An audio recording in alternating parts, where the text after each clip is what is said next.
Welcome back to our channel education H K J में। तो आज की हमारी इस वीडियो में फिर से लेकर आ गए हैं जो क्लास 10th है उसकी साइंस क्लास में है चैप्टर नंबर 2 जो हमारा है अम्ल अक्षार और लवण।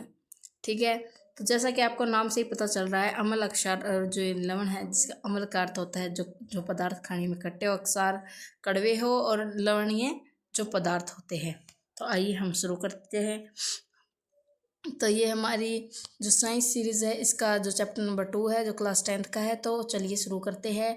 अगर आपको हमारी वीडियो पसंद आए तो वीडियो को लाइक और चैनल को सब्सक्राइब करें और वीडियो को लास्ट तक ज़रूर देख के जाए क्योंकि हम इसको पूरे पूरे जो लेसन के थ्रू पढ़ाएंगे ताकि क्या है आपको ये लेसन के थ्रू ही आपको क्या है बुक्स के थ्रू आपको ये समझ में आ जाए। तो जैसे जैसी बुक होती है उसी तरह ये हम आपको करवाएंगे। तो चलिए शुरू करते हैं। तो जैसे कि हम पहले भी पढ़ चुके हैं कि खट्टे पदार्थ क्या होते हैं, कैसे कैसे होते हैं। ठीक है, तो इसमें बताया गया कि भोजन में जितने भी स्वाद विद्यमान होते हैं जैसे अम्ल अक्षार और ये क्या है इनका भी कई कारण होता है। ठीक है, जैसे कि परिवार का कोई भी सदस्य अत्यधिक भोजन करने का कारण अम्लता होता है। ठीक है, ज़्यादा अम्लता होने के कारण क्या है वो भोजन नहीं अत्यधिक भोजन करने के कारण क्या है अम्लता हो जाती है। तो उससे क्या है एसिडिटी वगैरह होना। ठीक है, जिससे हम क्या है जो नींबू पानी या बेकिंग सोडा या खारा सोडा में नींबू पानी मिलाकर हम पीते हैं। तो ये क्या है जिससे क्या है उसका जो अम्लीय पेट जो हो गया उसे अक्सारियों में बदल देता है जिससे क्या है वो उदासीन हो जाता है जिससे क्या हमारा जो पेट है वो भाई गैस नहीं बनाता। ठीक है, और दुष्प्रभाव उसके नहीं होते यानी कि पेट में जो अम्लता बढ़ने के कारण इसके दुष्प्रभाव नहीं होते। ठीक है, तो क्या है जो अम्ल और अक्षार के एक दूसरे के प्रभाव को समाप्त भी कर सकती है। ठीक है, जो अम्ल अक्षार है वो एक दूसरे के प्रभाव को क्या कर सकते हैं समाप्त भी कर सकते हैं। जैसे अगर हम आगे हम इसका पढ़ेंगे उपयोग विलयन वगैरह। ठीक है, जैसे एसिडिटी होने पर नींबू जो खारा सोडा है वो क्या है अक्षार का ही है और दोनों को मिलाने पर क्या है उदासीन हो जाता है यानी कि वो उसके खटास को अम्लता को क्या कर देता है कम कर देता है। ठीक है, जैसे कि हमने बिना स्वाद चखे भी किसी भी पदार्थ को कैसे हम इस लेसन में हम पढ़ेंगे भी कैसे हम बिना चखे किसी भी वस्तु है या कोई खाने की चीज़ है वो कैसे बताएंगे कि वो अ, खट्टी है या कड़वी है। ठीक है, अम्लीय है या अक्षारीय है। तो बिना चखे बताने के लिए हमें क्या होता है हम हमारे पास एक लिटमस पत्र होता है जो कि लाल और नीले रंग में दो तरह से पाया जाता है। ठीक है, जो लाल कलर का है वो हम अक्सारिय पर प्रयोग करते हैं, अम्लीय चीज़ों पर प्रयोग करते हैं जिससे क्या है अक्सारिय या अम्लीय होने का पता चलता है दोनों में। ठीक है, तो ये जो लिटमस जो पेपर होते हैं उनका कलर होता है दो तरह का। ठीक है, वो हम आगे पढ़ेंगे, अभी क्रियाएं करेंगे। तो चलिए शुरू करते हैं।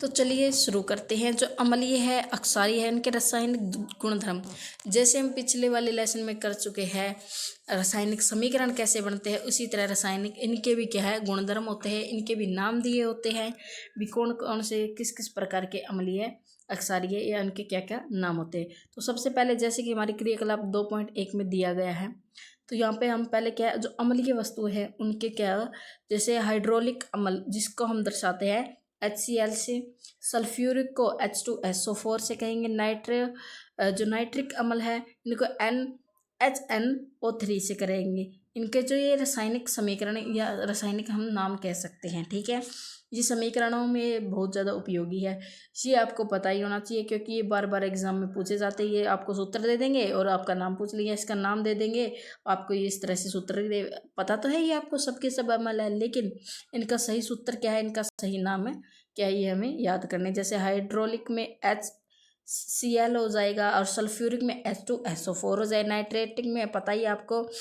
HNO3 हो जाएगा और एसिटिक अम्ल में क्या हो जाए CH3 और COOH। ठीक है, और ये क्या sodium hydro oxide NaOH, calcium hydroxide. ठीक है, पोटासियम वाला।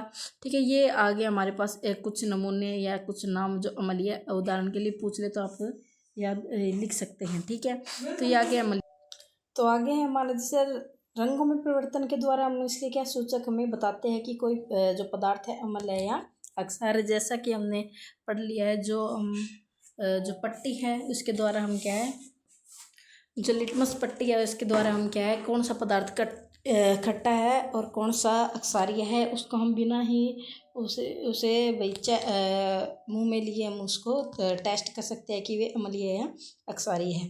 ठीक है, तो आगे है जो इसके जो कुछ ऐसे पदार्थ है जिसकी गंध अम्लीय होती है लेकिन जो अक्षारीय माध्यम में भिन्न हो जाती हैं।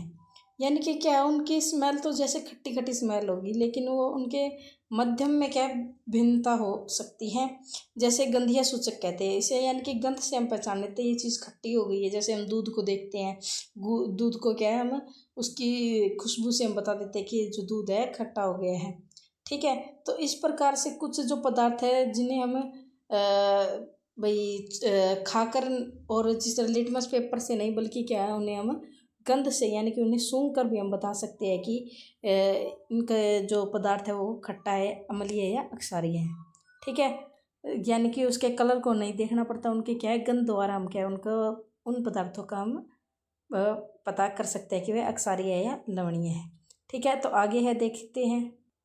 तो इन सब की जांच के लिए इसमें कुछ क्रियाकलाप दिए गए हैं कि हम किस प्रकार से क्या है किस प्रकार से सूंघ कर या गंध द्वारा हम किन किन पदार्थों का के अम्ल या अक्षार के बारे में हम जान सकते हैं।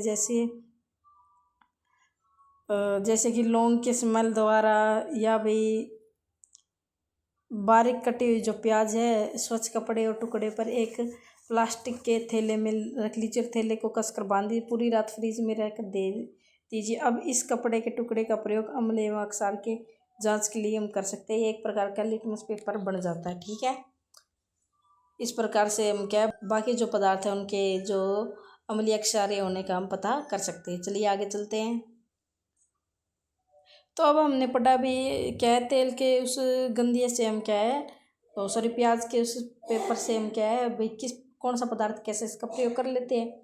फिर आगे क्या हो, जो अम्ल और अक्षार है उसके धातु के साथ कैसी विक्रिया रही है उसके बारे में हम यहाँ पर पढ़ेंगे। इसमें एक क्रियाकलाप दिया गया है जैसा कि नीचे दिखाया गया है। ठीक है, ऊपर इसकी क्रियाकलाप लिखी गई है, हम क्या क्या करेंगे। तो चलिए स्टार्ट करते हैं। तो ये प्रणाली लेंगे जो कि 5 ml तनु सल्फ्यूरिक लेंगे उसके अंदर। ठीक है, दानेदार जिंक के टुकड़े डालेंगे। फिर टुकड़ों की सतह पर आप देख सकते हैं जो उत्सर्जित गैस है धीरे धीरे से वह गैस उत्सर्जित होगी और ये क्या है नल प्रवाह नली द्वारा निकलकर यहाँ पे बुलबुले से निकलेंगे। ठीक है, और उन बुलबुलों के सामने अगर हम जलती हुई मोमबत्ती लेकर जाते हैं तो वो बुलबुले क्या फट फट के ध्वनि यानी कि फट जाते हैं। वे बुलबुले किस चीज़ के, हाइड्रोजन गैस के। और अगर वो उसके सामने मोमबत्ती लेके जाते हैं, उन बुलबुलों के नीचे मोमबत्ती लगाते हैं तो वो जो बुलबुले है जो उष्मा के संपर्क में आने के फट फट की ध्वनि निकालते हैं और इस प्रकार से हाइड्रोजन गैस का क्या हो जाता है, दहन हो जाता है। ठीक है, कुछ ऐसे ये जो प्रयोग हम इन सब अमल के साथ भी कर सकते हैं। ठीक है, आगे चलते हैं। तो अब हमने जो अभी जो ऊपर जो हमने क्रियाकलाप किया है वो क्या है, अम्ल का धातु के साथ जो अभिक्रिया होगी उसमें हमें क्या प्राप्त हुआ, लवण प्राप्त हुआ और हाइड्रोजन गैस बाहर निकली। ठीक है, और इसी में क्या जो इस क्रियाकलाप में क्या हाइड्रोजन परमाणु का हाइड्रोजन गैस के रूप में विस्थापन करते हैं। यानी कि हाइड्रोजन और जो परमाणु है वो क्या बन जाते हैं, लास्ट हाइड्रोजन गैस बन के बाहर निकल जाते हैं और एक यौगिक बनाता है जिसे हम क्या कहते हैं, लवण कहते हैं। ठीक है, जो हमें यौगिक प्राप्त हुआ उसे हम क्या कहते हैं, लवण कहते हैं। ठीक है, और इसे हम जो समीकरण है उसको हम इस रूप में हम लिख सकते हैं जिसमें हाइड्रोजन गैस हमारी बाहर निकल गई और सोडियम जो जिंकेट बन गया और हमने विक्रिया की थी जो अम्ल है प्लस में जिंक के धातु के साथ। ठीक है, इस प्रकार से हमने क्या है हमारी जो है अभिक्रिया की थी और ये हमारा समीकरण तैयार हो गया। ठीक है, आगे है हमारा आगे क्या है, धातु जो कार्बोनेट है तथा धातु हाइड्रोकार्बोनेट अम्ल के साथ कैसे अभिक्रिया करती है। तो हमने अम्ल की जिंक के साथ अभिक्रिया कर ली। अब जो धातु कार्बोनेट है उसकी अभिक्रिया धातु हाइड्रोकार्बोनेट अम्ल के साथ जो अभिक्रिया हम यहाँ पे कर रहे हैं तो देखिए, तो इसमें जिस प्रकार जो जो पदार्थ हमने दिए गए ए प्रणाली ए और बी, ठीक है, लेंगे जिसमें क्या है ए में लगभग 0.5 सोडियम कार्बोनेट लीजिए और बी में क्या है 0.5 ग्राम सोडियम हाइड्रोकार्बोनेट हम लेंगे। ठीक है, दोनों जो प्रणालियों के लगभग जो 2 ml होगा वो हमें क्या लेना है, तनु सल्फ्यूरिक अम्ल लेना होगा और हम इनका निरीक्षण करेंगे कुछ इस प्रकार जैसे हमने पहले किया था। ठीक है, तो इस प्रकार हम इनका निरीक्षण करेंगे। ए और बी के जो हमें प्राप्त होंगे वो हम यहाँ पे लिखेंगे। ठीक है, और संतुलित समीकरण को संतुलित करना हम पहले कर चुके हैं, जो हमारा जो फर्स्ट लेसन है उसमें हम कर चुके हैं। हम आपको बता भी चुके हैं कैसे कैसे आइए आपको करना है। ठीक है, तो इस प्रकार से हमने जो जो प्राप्त किया है वो उसके हमने समीकरण देख ली। और आगे क्या उत्पादित उसमें कार्बन डाइऑक्साइड गैस को चूल्हे के पानी से प्रवाहित करेंगे। ठीक है, चूल्हे के पानी से प्रवाहित करेंगे तो हमें क्या मिलेगा, ये हो गया अपना चूल्हे का पानी, यहाँ पे हो गया कार्बन डाइऑक्साइड। तो हमें एक सफ़ेद अवशेष पड़ेंगे, यानी कि एक सफ़ेद रंग का एक चूर्ण मिलेगा और जो हमारी जो पानी होगा वो बाहर निकल जाएगा। ठीक है, इस प्रकार से इसकी जो है समीकरण बनेगी। ठीक है, आगे जैसे कि हम इसे लिखेंगे धातु कार्बोनेट धातु हाइड्रोकार्बोनेट प्लस में अम्ल लिया तो हमें लवण तो हमें प्राप्त होगा। हमें गैस कौन सी मिली यहाँ पर, कार्बन डाइऑक्साइड, प्लस में हमें जल की प्राप्ति हुई। ठीक है, अगला पॉइंट है हमारा जो हम शुरू करने जा रहे हैं, अम्ल अक्षार परस्पर कैसे अभिक्रिया करते हैं, यानी कि अम्ल की अक्षार के साथ किस प्रकार की अभिक्रिया करते हैं ये हम पढ़ेंगे। तो चलिए शुरू करते हैं। तो यहाँ पे ले लेते हैं अक्षार और लवण दोनों के साथ अभिक्रिया करेंगे तो हमें एक लिक्विड के रूप में NaCl हमें प्राप्त हुआ और जो H2O क्या है बाहर निकल गया। H2O क्या है, हमारे पास पानी है। ठीक है, तो अम्ल की अक्षार के साथ अभिक्रिया होती है तो क्या है, हमें लवण प्राप्त होता है और पानी बाहर निकल जाता है। ठीक है, अम्ल अक्षार की अभिक्रिया करने पर लवण पदार्थ की प्राप्ति होती है, जल बाहर निकल जाता है। ये बहुत ज़्यादा इम्पोर्टेंट थिंग है जो हमें याद रखनी चाहिए, बार बार एग्जाम में आती भी है। अगला है हमारा जो पॉइंट है, अम्लों के साथ धात्विक ऑक्साइड की अभिक्रिया। धात्विक ऑक्साइड के अम्लों के साथ अभिक्रिया करेंगे, वो हमारा नेक्स्ट पेज पर। चलिए चलते हैं। धात्विक ऑक्साइड यानी कि अभिक्रिया हम अम्ल के साथ करते हैं तब भी हमें क्या है, अम्ल प्लस में लवण प्लस में जल मिलता है, यानी कि हमें लवण की प्राप्ति होती है और जल बाहर निकल जाता है। तो हमें याद रखना है धात्विक ऑक्साइड की अम्ल के साथ अभिक्रिया होगी तब भी लवण और जल बाहर निकलेंगे, और अम्ल और अक्षार की अभिक्रिया होगी तब भी क्या है, लवण बाहर निकल जाएगा और जल लवण हमें प्राप्त होगा और जल बाहर निकल जाएगा। ठीक है, प्रत्येक में यही होगी। ये बहुत सारी क्या है धातुओं के साथ हम इनकी अभिक्रिया करके बता सकते हैं। अक्षार के साथ अधात्विक ऑक्साइड की अभिक्रिया। अब धात्विक ऑक्साइड की तो हमने पढ़ ली, अब अधात्विक ऑक्साइड की अभिक्रिया में हमें क्या प्राप्त होगा। तो अधात्विक ऑक्साइड की अभिक्रिया से हम देख सकते हैं जो भी अभिक्रियाएं हमने देखी है, ठीक है, उसमें हमने देखा है कि जो कैल्शियम हाइड्रोक्साइड है जो कि एक अक्षारक है, कार्बन डाइऑक्साइड के साथ अभिक्रिया करके लवण एवं जल का निर्माण करता है। लेकिन जो अक्षार और अम्ल के बीच होने वाली अभिक्रिया के समान ही है। अंततः हम यह निष्कर्ष निकाल देते हैं जो अधात्विक अम्लीय ऑक्साइड है वो अम्लीय प्रकृति के होते हैं, यानी कि वो भी क्या है, अम्लीय प्रकृति के कहलाते हैं। ठीक है, तो उनकी भी अभिक्रिया उसी प्रकार से होगी जैसी हमने अम्लों की बताई है। ठीक है, अब आगे आ गया हमारा पॉइंट। ये ऊपर के क्वेश्चन हो गए। इनकी वीडियो भी आपको चाहिए तो वीडियो को लाइक और चैनल में कमेंट जरूर करें कि हमें जो मतलब पाठ्य पुस्तक के जो प्रश्न हैं उनकी वीडियो भी डाली जाए। ठीक है, तो क्या सभी अम्लों एवं अक्षारों में क्या समानता है, इन जो सभी प्रकार के अम्ल और अक्षार हैं उनमें किस प्रकार की समानताएं हैं, यानी कि किस प्रकार का उनमें समान बातें है, उसके बारे में हम अब की हमारी इस वीडियो में पढ़ेंगे। गुणधर्म, जैसे कि जो अम्ल है लगभग क्या है खट्टे होते हैं और अक्षार वो लगभग उनके नाम उनके लिए जो बनावट है वो अलग होती है, लेकिन क्या है उनके सबके जो टेस्ट है वो क्या होते हैं, खट्टे होते हैं। उनकी बनावट अलग अलग होती है और अक्षार हो गए सबके सब लगभग कड़वे ही होंगे। ठीक है, आगे चलते हैं। तो इनकी समानताएं कुछ इस प्रकार से करेंगे। बीकर में हम एक तनुकृत अम्लीय विलयन लेंगे, रबड़ का जो है क्रोक और एक दो जो कीले हैं वो रख देंगे। ठीक है, बीकर में डाल देंगे और यहाँ एक बैटरी लगा के उसमें से वोल्टेज हम गुजार के देखेंगे, यानी कि थोड़ी सी बिजली का को गुजार कर हम यहाँ पे देखेंगे। ठीक है, इसका परीक्षण हम 2 से 3 बार हम दोहराएंगे।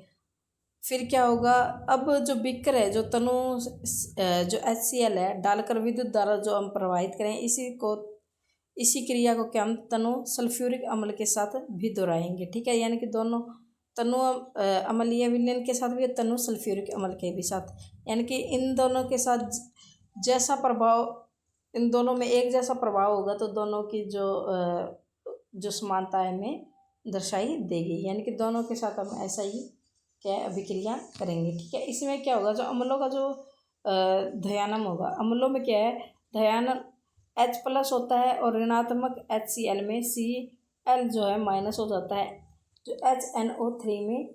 ठीक है, और जो NO3 है वो माइनस हुआ CH3COOH में। ठीक है, इस प्रकार से क्या हमें उपस्थित जो धनायन है या इससे ज्ञात होता है कि जो अम्लीय विलयन हाइड्रोजन आयन से H+ आयन उत्पन्न करता है, इसी कारण यहाँ का जो इनका जो गुणधर्म है अम्लीय होता है। ठीक है, इस प्रकार से इसका अम्लीय होना या क्षारीय होना का हम पता भी कर सकते हैं। ठीक है, आगे हमारा जो जलीय विलयन में अम्ल एवं अक्षार का क्या होता है। ठीक है, दोनों को हम डाल के देखेंगे, अम्ल का क्या होता है और अक्षार का हमें क्या चीज़ प्राप्त होती है। चलिए शुरू करते हैं। समीकरण 1 में देखेंगे, यहाँ पर अम्ल की विक्रिया जल के साथ मिलाया तो क्या जल प्राप्त हुआ, और तो इसमें क्या होता है, हमें जो H+ आयन जो है पृथक नहीं हो सकता, इसमें क्या मिलता है हमें, इसमें हमें हाइड्रोजन का आयन उत्पन्न होता है और जल की उपस्थिति में HCl अणुओं में जो H+ आयन है, यानी कि यह H यहाँ पे 2 थे, यहाँ पे 1 था, तो ये दोनों मिलके H3 हो गया। ठीक है, तो यहाँ पे H+ आयन हमें प्राप्त होता है किसमें, अम्ल में। यही चीज़ जो अगर हम H+ आयन ये करते हैं तो यहाँ पे भी क्या है, इसमें भी हमारा जो स्वतंत्र रूप से H के साथ करेंगे तब भी क्या है, हमारा H+ आयन ही होगा। ठीक है, लेकिन यही अगर हम अम्ल में H3 यानी कि जो H3+O और आयन का प्रदान करते हैं तो आइए इसमें हमें क्या प्राप्त होगा, इसमें क्या है, हमें OH- हो जाएगा, यानी H+ की जगह माइनस आयन हो जाएगा, लिक्विड यानी कि बाहर निकल जाएगा। तो इस प्रकार से पानी के साथ हम इसकी अभिक्रिया कर सकते हैं। ठीक है, अब हमने पीछे भी पढ़ चुके हैं कि जो अम्ल प्लस अक्षार करते हैं तो हमें लवण और जल की प्राप्ति होती है। ठीक है, तो इसमें H+ आयन का क्या हिस्सा, इसके बारे में हम आगे पढ़ेंगे। जब हम जल में अम्ल या अक्षार के घुलने की प्रक्रिया जब करते हैं, वो प्रक्रिया क्या अतम ऊष्माक्षेपी हो जाती है, यानी कि उसमें क्या है, जो गर्माश है वो अक्षेपित हो जाती है। ठीक है, और सांद्र जो नाइट्रिक अम्ल है और सल्फ्यूरिक अम्ल को मिलाते समय अत्यंत सावधानी रखनी चाहिए, क्योंकि ये क्या है, एकदम से जल को क्या है गर्म कर देता है, नहीं तो हमें क्या इसको हिलाते रहना चाहिए। ठीक है, इसको हिलाते हुए हमें क्या है, इस अभिक्रिया को करते रहना, यानी कि इसका जो टेस्ट हमें करना चाहिए, क्योंकि ये क्या है ऊष्मा को अक्षेपी कर लेता है। ठीक है, तो इसमें क्या है, जब हम जल अम्लीय अक्षार को मिलाते समय आयन की सांद्रता मापते हैं तो H3O ये तो क्या होगा, लगभग क्या है हमारा अम्ल के साथ होगा, और OH- ये हमारा जो नॉर्मल जहाँ पे सिंपल H होगा उसके हम अंदर यानी कि अक्षार में हम करेंगे, और प्रति इकाई आयन में कमी हो जाती है, तो इस प्रक्रिया को हम तनुकरण कहते हैं। तो अगर हमारा क्वेश्चन आए तनुकरण किसे कहते हैं, जब हम जल में अक्षार मिलाने पर आयन की सांद्रता H3O+ हो जाए या OH- में हो जाए तो प्रति इकाई आयतन में क्या हो जाती है, कमी आ जाती है, और इस प्रक्रिया को या इस अभिक्रिया को हम क्या कहते हैं, तनुकरण कहते हैं। ठीक है, तो तनुकरण भी हमें पता चल गया कि क्या होता है।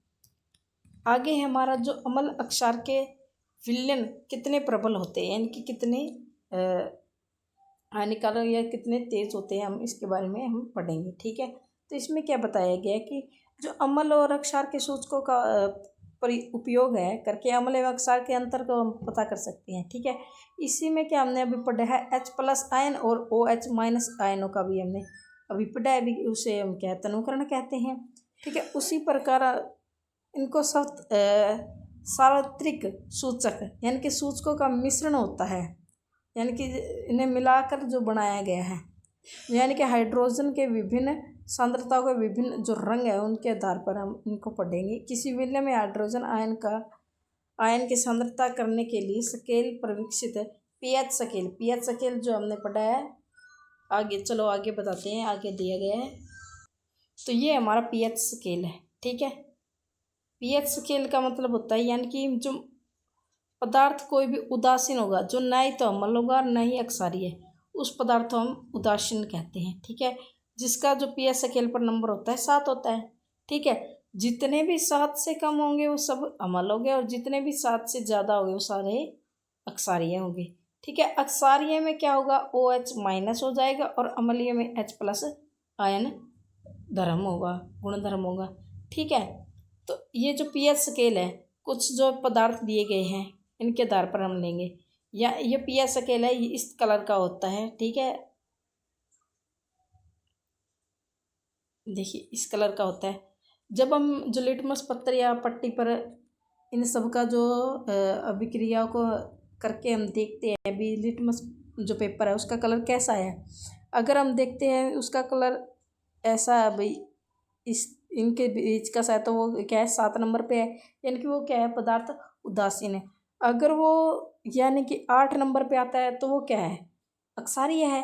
अक्षारीय है यानी कि जितना 7 के पास होगा, 8 9, ये क्या कहलाते हैं, प्रबल अक्षार कहलाते हैं, ठीक है। क्या कहलाते हैं, प्रबल अक्षार कहलाते हैं। सॉरी यहाँ पे मिस्टेक कर दी, यानी कि जितने भी 10 से ज़्यादा होंगे, 14 के बीच में होंगे, वो सब प्रबल अक्षार होंगे, और जितने भी 5 से या ज़्यादा कर जो रेड की तरफ जितने भी आ रहे हैं वो क्या होते जाएंगे, वो प्रबल अम्लीय होते जाएंगे, ठीक है। तो यानी कि ये वाले तो थोड़े से दुर्बल अम्ल होगा, ये वाले जो नंबर हो गए 8 9 10 ये दुर्बल अक्षारीय होंगे, ठीक है। तो इन नंबरों के थ्रू हम बता सकते हैं कि किसका कलर कैसा है, यानी कि ये वाले जितने भी होंगे वो क्या होगा, ये बहुत ज़्यादा तेज़ अम्ल, फिर ये थोड़ा कम कम दुर्बल दुर्बल, और ये बहुत ज़्यादा दुर्बल, फिर ये उससे भी ज़्यादा दुर्बल। लेकिन इसी प्रकार से ये थोड़ा सा अक्षारीय है, ये उससे ज़्यादा, ये उससे ज़्यादा, ये बहुत ज़्यादा अक्षारीय है, यानी कि ये जो नंबर है 9 10 11 12 या 11 12 14 ये सब क्या प्रबल अक्षार में आते हैं, और ये क्या होते हैं, ये इस तरफ के नंबर दुर्बल अक्षार में आते हैं, ठीक है। और ये जो 7 नंबर पे जो भी कलर आएगा वो उदासीन होगा, जैसा कि हम सारणी में दर्शाया गया। इन सब का हम इसके ऊपर जो है टेस्ट कर सकते हैं लिटमस पेपर द्वारा, ठीक है। तो आगे चलते हैं। तो हमने जो पीएच स्केल है वो तो हमने देख लिया, और ये भी हमने पढ़ लिया, जहाँ पे H प्लस आयन होगा वो वहाँ पे अम्लीय होगा, और OH माइनस होगा वहाँ पे वो क्या होगा, अक्षारीय होगा, ठीक है। और प्रबल अम्ल और दुर्बल अम्ल भी हमने पढ़ लिया, और प्रबल अक्षार और दुर्बल अक्षार भी हमने पढ़ लिया। तो आगे इन जो दैनिक जीवन में जो पीएच का है इसका महत्व क्या है, ठीक है, इन पर पढ़ाएंगे। तो क्या पौधों में भी, पशु या जितने भी हमारे पास जितने भी जीव है, जितने भी पदार्थ हैं, उनमें सब क्या है, पीएच का बहुत ज़्यादा महत्वपूर्ण स्थान है। जैसे कि जो हमारा शरीर है वो क्या है, 7.0 से लेकर 7.8 के जो पीएच प्रास के बीच कार्य करता है, यानी कि हमारा जो भी चीज़ें यूज़ करेंगे इनके जो है आसपास ही जो है हमें चीज़ें यूज़ करनी होगी। इसकी जांच हम लिटमस पेपर द्वारा भी कर सकते हैं, अभी हम कैसी जो चीज़ें हैं इनका यूज़ हम कर रहे हैं, ठीक है। आगे देखिए, उसी प्रकार क्या है, जो जल की पीएच जो मान है, यानी कि जल का जो पीएच मान है 5.6 से कम हो जाती है तो वो क्या होगा, अम्लीय होगा, यानी कि वो क्या है, अम्लीय वर्षा कहलाती है, ठीक है। ये मैंने अभी बताया, जो कम से कम होता जाएगा वो क्या है, उतना ही प्रबल अम्ल होता जाएगा, वो अम्लीय वर्षा जो कि हमारे शरीर को बहुत ज़्यादा नुकसान जो है करने वाली है, ठीक है। उसी प्रकार से जो हमारे बगीचे की मिट्टी या भाई ज़मीन है उसका भी हम पीएच मान देखते हैं कि वो ज़्यादा अम्लीय भी ना हो, ज़्यादा क्षारीय भी ना हो, तभी क्या हमारे जो पेड़ पौधे हैं ग्रोथ करेंगे। नेक्स्ट है, अगले पेज पे चलते हैं। अब हमारे पाचन तंत्र की बात करें, जो हमारा उदर है यानी कि पेट है, ठीक है। जो हमारे पेट है उसके अंदर भी क्या पीएच मान की अत्यधिक मात्रा होने पर क्या हमें गैस जैसा पेट में भरा भरा या पेट में दर्द जैसी जो प्रॉब्लम है इसी कारण से होती है, ठीक है। उसमें क्या करते हैं, अगर हमें एसिडिटी हो जाती है तो हमें क्या है, हमें मैग्नीशियम हाइड्रोक्साइड जैसे दुर्बल अक्षर का हम प्रयोग करते हैं, जिससे क्या हमारा जो पेट है उदासीन हो जाता है, और फिर क्या है हमारे जो पेट का जो दर्द है ठीक हो जाता है, क्योंकि वो क्या है ज़्यादा अम्लता बढ़ने के कारण क्या है हमारे जो पेट में क्या है दर्द होता है। ठीक है, जिससे हमें जलन अनुभव होती है। ठीक है, और इसके एंटी एक्स यानी कि अम्लीय हो जाए तो हम अक्सारिया का प्रयोग करके उसे क्या है एंटी एसिड बनाकर क्या है यानी कि उसे उदासीन कर देते हैं। ठीक है, उसी प्रकार से क्या है कई बार हमें क्या है हमारे जो दांत है बहुत ज़्यादा खट्टा खाने पर क्या हो जाते हैं जो अम्लीय हो जाते हैं। ठीक है, जिसके बाद हमें कोई भी वस्तु खाते हैं तो वो हमारे क्या है दांतों में नुकसान पहुंचाते हैं। तो इसलिए जितने भी पदार्थ हम 5.5 से कम दांतों का जो प्रयोग करते हैं वो क्या हमारे दांतों पर क्या है एक जो हमारे जो एनिमल है यानी कि दांत जिस किससे बने एनिमल से बने होते हैं वो क्या हमारे जो दांतों को क्या है ख़राब कर देते हैं, धीरे धीरे वो ख़राब हो जाएंगे ज़्यादा अगर हम उनसे का प्रयोग ले करते हैं। तो हमें क्या जो 5.5 से कम जो संसारित जो अत्यधिक अम्लीय पदार्थ है उनका बहुत ज़्यादा कम प्रयोग भोजन में करना चाहिए। ठीक है, और भोजन के पश्चात जब हम मुंह से अवशिष्ट शर्करा या खाद्य पदार्थों का निम्नीकरण करके अम्ल उत्पन्न करते हैं, भोजन के बाद मुंह को साफ करते हैं, इससे क्या है बचाव भी किया जा सकता है। ठीक है, इससे बचाव क्या हमें दांतों को दंत मंजन का प्रयोग कर लेना चाहिए। ठीक है, जिससे क्या हमारे जो दांत है उदासीन हो जाएंगे। ठीक है, पशु एवं पौधों द्वारा भी उत्पन्न रसायनों का जो जैसे कि पशु और पौधों में क्या करेंगे जैसे कि जो हम मधुमक्खी है उसका डंक लगा है तो वो क्या है वो जो डंक है वो जो अमल है छोड़ देता है। ठीक है, उसका अनुभव हमें जलन दर्द के हमें जो दर्द और जलन होती है वो उसी अमल के कारण होती है। ठीक है, उसको ठीक करने में क्या है डंक मारे गए अंगों में हम बेकिंग सोडा या दुर्बल अक्षार का हम प्रयोग करते हैं, यानी कि जो भी हम दवाई वगैरह या टिक्के का उपयोग करते हैं वो सब दुर्बल अक्षार होता है, जिससे क्या है उनको क्या कर देता है उदासीन कर देता है, और उसका जो असर है वो क्या है धीरे धीरे ख़त्म हो जाता है, जिससे क्या हमें दर्द और जलन होना भी बंद हो जाती है। आगे चलते हैं। तो इसी प्रयोग को दर्शाने के लिए बहुत सारे जो प्राकृतिक स्रोत और उनके वो अम्लीय है और कौन सा अमल है उनके बारे में लिखा हो गया है। ये सारणी बहुत ज़्यादा इंपॉर्टेंट है, बार बार इनका जो क्वेश्चन आता भी सिरका को जो अम्लीय नाम है वो क्या है, या फिर नींबू का अम्लीय नाम क्या है। ठीक है, टमाटर का अम्लीय नाम क्या है यानी कि वैज्ञानिक नाम है अम्लीय वैज्ञानिक। तो इस प्रकार ये हमें ये याद रखना बहुत ज़्यादा इम्पोर्टेंट है। ठीक है, ज़्यादा करके हमें सिरके का खट्टा दूध का चींटी के डंक का नींबू का लगभग हमारे पास ये 4 4 8 ही है, बहुत ज़्यादा आसान है और इम्पोर्टेंट भी यही है। ठीक है, जो कि हमें 1 नंबर का या 2 नंबर का हर बार पेपरों में देखने को मिलता ही है। लवण के संबंध में अत्यधिक जानकारी। अब लवण के जो गुण धर्म इनका सब हम जान चुके हैं, आगे देखिए चलते हैं।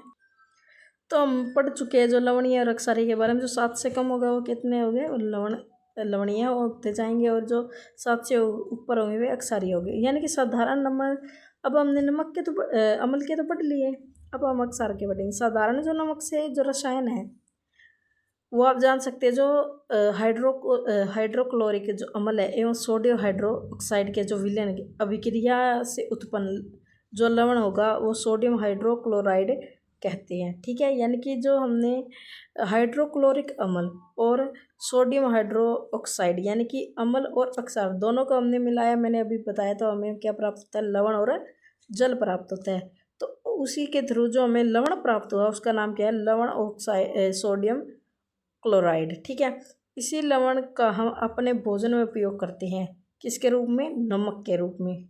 ये एक प्रकार का जो लवण है वो है नमक है हमारा। ठीक है, पदार्थ के रूप में वो हमें क्या प्राप्त होता है नमक प्राप्त होता है। ठीक है, तो ये जो नमक है वो क्या है समुद्र में जल में कई प्रकार के में लवण क्या है घुलनशील होता है, यानी कि जल में घुला हुआ हमें प्राप्त होता है।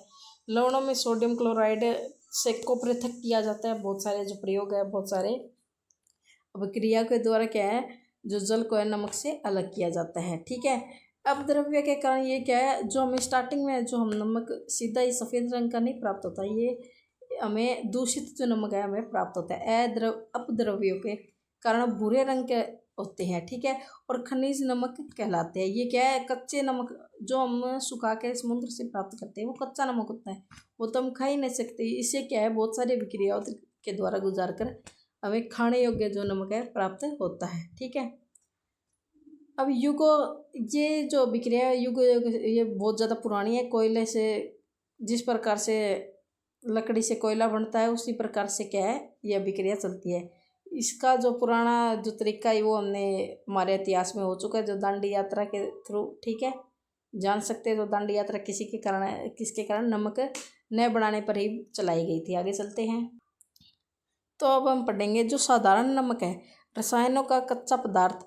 इस प्रकार से प्राप्त साधारण नमक हमारे दैनिक प्रयोग में कई पदार्थ जैसे sodium hydroxide, baking soda, washing soda, विरंजक चूर्ण इत्यादि के लिए एक महत्वपूर्ण कच्चा पदार्थ है। ये हमें कच्चा पदार्थ के रूप में हमें मिल गया, ठीक है, क्या है, नमक, ठीक है। तो ये भी याद रखना बहुत ज़्यादा इम्पोर्टेंट है। जो नमक है जो कच्चे रूप में जैसे sodium hydroxide, baking soda, washing soda, विरंजक चूर्ण इसके जो रूप में हमें प्राप्त है, यह हमें देख सकते हैं। कैसे एक पदार्थ का प्रयोग विभिन्न प्रकार से में हम करते हैं, ठीक है। सोडियम हाइड्रोक्साइड का देखो हम कैसे करते हैं। जो सोडियम हाइड्रोक्साइड है, क्लोराइड के अम्लीय विलयन, सोडियम क्लोराइड के अम्लीय विलयन से विद्युत प्रभावित करने पर यह वियोजिक होकर सोडियम हाइड्रो उत्पन्न करता है। और इसी जो प्रक्रिया को क्या है, क्लोर अक्षार प्रक्रिया कहते हैं, क्योंकि इसे निर्मित उत्पाद क्लोरीन एवं सोडियम हाइड्रोक्साइड होते हैं, ठीक है। इस प्रकार से हम इसकी अभिक्रिया करेंगे और इसका जो समीकरण है ये दिया गया है, ठीक है।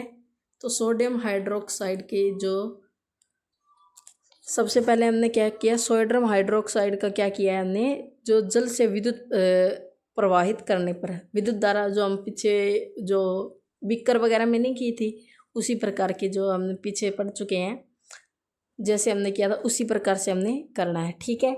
इस आगे है और ये हमें क्या हमारी समीकरण प्राप्त होगी, जल में मिलाकर हमने क्या है विद्युत धारा गुजारी, जिससे हमें क्लोराइड और हाइड्रोक्साइड हमें प्राप्त हुआ, ठीक है।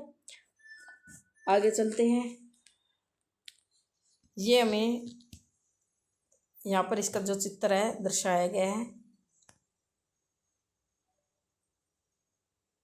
जैसा कि आप देख सकते हैं। ये हमारा चित्र किस प्रकार से इसे निकाला जाता है। आगे चलिए।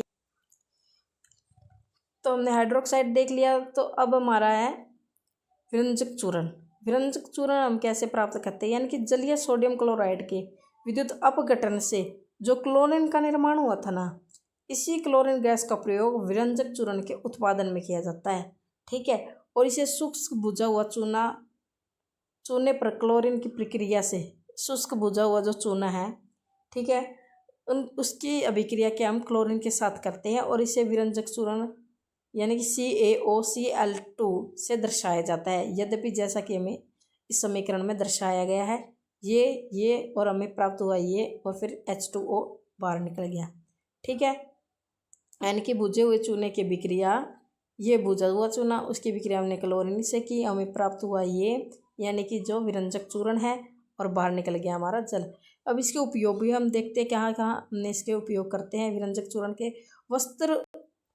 वस्त्र उद्योग में सूती एवं विलेन के विरंजन के लिए कागज की फैक्ट्री में, लकड़ी के मंजा एवं लॉन्ड्री में साफ कपड़ों के विरंजक के लिए, यानी कि इस कपड़ों को साफ करने के लिए कई रासायनिक उद्योगों में एक उपचायक के रूप में, यानी कि उपचायक के रूप में, एवं पीने वाले पानी को जीवाणु मुक्त करने के लिए, यानी कि ये क्या है, जीवाणुओं को मार देता है, ठीक है।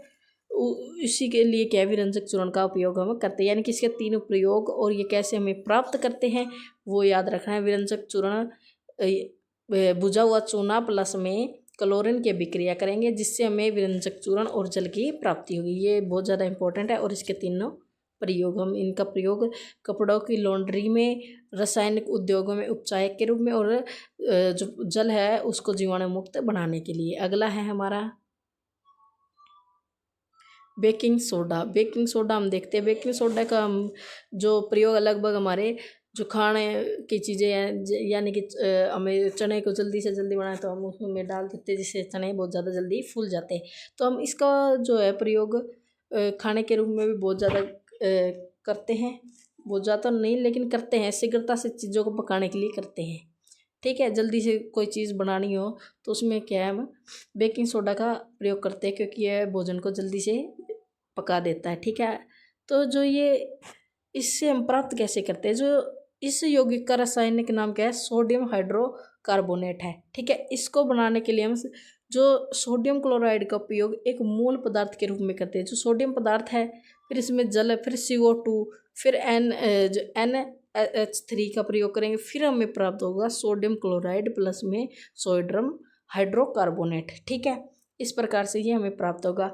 और इसमें क्या होगा, जो pH मान की जांच की थी तो इसके संबंध में कहा जाता है क्योंकि इसका प्रयोग अम्ल को उदासीन करने में ज़्यादातर किया जाता है।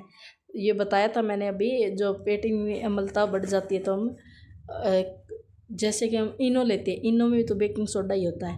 ठीक है, जिसे अम्लता दूर करके क्या है, हमारा जो है पेट उदासीन हो जाता है और हमारा जो जलन और जो दर्द है पेट का चला जाता है। ठीक है, इस प्रकार से इसे फिर हम क्या करते हैं, इसका सोडियम जो हाइड्रोकार्बोनेट है को ऊष्मा देख के हम सोडियम कार्बोनेट हम प्राप्त करते हैं, जिससे जल और CO2 बाहर निकल जाते हैं, CO2 गैस, कार्बन डाइऑक्साइड। ठीक है, और हमें तब प्राप्त होता है सोडियम कार्बोनेट। और सोडियम कार्बोनेट ही क्या है, जो हमारा है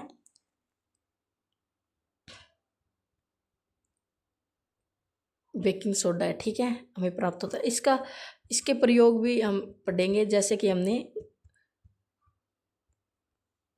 इसके व्यंजक चूर्ण के पढ़े थे, इसके प्रयोग में हम पढ़ेंगे।